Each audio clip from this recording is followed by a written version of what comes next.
There's a small glowing screen on your nightstand, watching your baby sleep in the next room. The door is closed. The house is quiet. You won't think about it twice. But for almost all of human history, a baby left alone in the dark like that would not have survived the night. No monitor, no crib, no one to call, just the dark, the cold, and everything out there that can smell a newborn. Here's the strange truth about your species. Human babies are the most helpless creatures on Earth. And keeping one alive was the single hardest thing our ancestors ever had to do. Let's start with the problem, and the problem is you. A newborn horse stands and walks within hours. A newborn chimp grips its mother's fur and holds on from the first minute. A human baby can't hold up its own head, can't walk for a year, can't feed itself for years, can't survive one night alone. Of every primate on Earth, human babies are born the most unfinished. And the reason is your brain. The human brain is so large that if it grew to full proportion before birth, it would never fit through the birth canal. So evolution made a trade. Human babies are born with a brain about 25% of adult size. A chimp is born at 40, which means 3/4 of your brain is built after birth, while you are completely defenseless. This isn't a flaw, it's the deal. We got the most powerful brain on the planet. The price was the most helpless infant on the planet, and for 300,000 years, every mother faced the same impossible math. A baby that couldn't cling, couldn't run, couldn't even stay quiet near a predator. In a world of leopards and hyenas, that baby wasn't a gift, it was a target. So how did they keep it alive?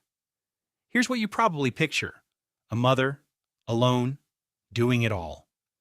That is almost the opposite of what happened. And to see it, look at our closest cousins. A chimpanzee raises each baby almost entirely by herself for 5 years. If anyone else reaches for her infant, she attacks. Humans do the reverse. In 2009, anthropologist Sarah Blaffer-Hrdy gave it a name. We are cooperative breeders. We evolved to raise children as a group. Not because it was kind, because it was the only way to survive. The cost of growing that enormous brain inside that helpless body was too high for one person to carry. So we never did. And the numbers are staggering. Among the Ife foragers of the Congo, a single baby is held by an average of 14 different people in one 8-hour day. 14. The infant passes from one pair of arms to another about 8 times an hour. The mother holds it only 40% of the time. Aunts, older siblings, grandmothers, neighbors, women not even related to the child, some of whom nurse it themselves. Among the AK of Central Africa, fathers are within arm's reach of their infants more than 47% of the day. These aren't modern dads following a trend. This is how humans lived for hundreds of thousands of years. The baby was never alone. It takes a village isn't a slogan, it's biology. And there was a rule underneath all of it. A baby on the ground was a dead baby. When our ancestors stood up and walked, we lost the body hair a primate infant clings to. A chimp baby grabs a fistful of fur. A human baby has nothing to hold. So we carried them. Every hour, every day, for years. We made slings from hide and plant fiber. A 10,000-year-old grave in Italy held an infant, a little girl archaeologist named Neve, buried with what looks like a decorated baby carrier. But carrying wasn't just transport. It was survival technology. Pick up a human infant, hold it close, and something changes. Its heart rate drops. Its breathing steadies.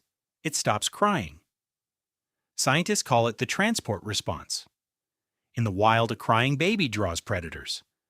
A baby that goes silent the instant it's carried is a baby that stays alive.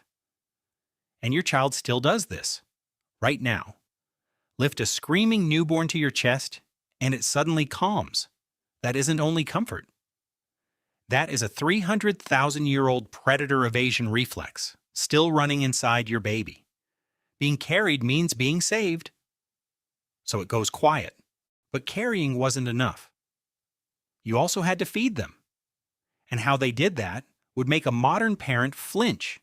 There was no formula, no bottles, no water clean enough for an infant to drink. So mothers nursed for 2 to 4 years, sometimes longer. It wasn't a choice. Breast milk was the only sterile, complete food a baby could get, and it carried antibodies in a world with no medicine. It did one more thing. Constant nursing quietly suppressed ovulation. A mother wouldn't conceive again for years. Nature's own spacing. Because 2 helpless infants at once in the Ice Age could mean losing both. And when milk wasn't enough, there was no baby food in a jar. There was a mouth.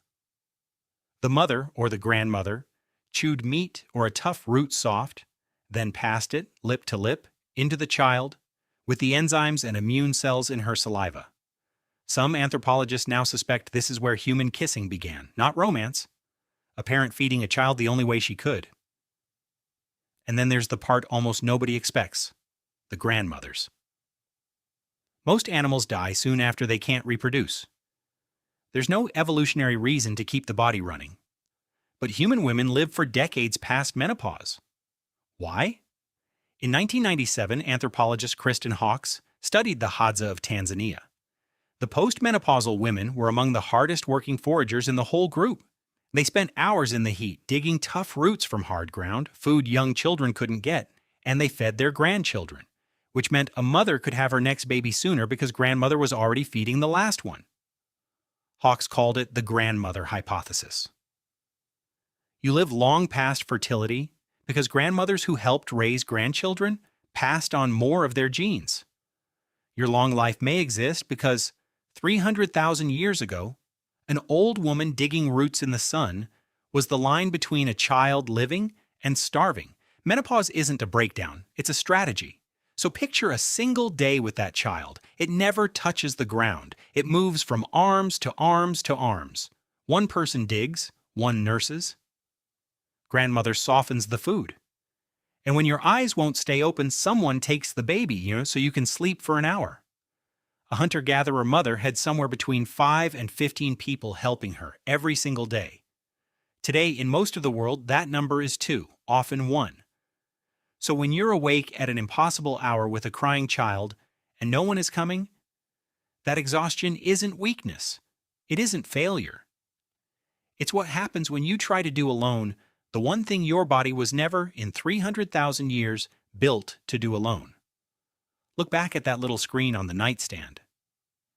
For all of human history, the question was never whether one person could raise a child. The answer was always no. The question was whether enough people cared about that child to keep it alive. And for 300,000 years, enough people always did. That's the only reason any of us are here. Any of us.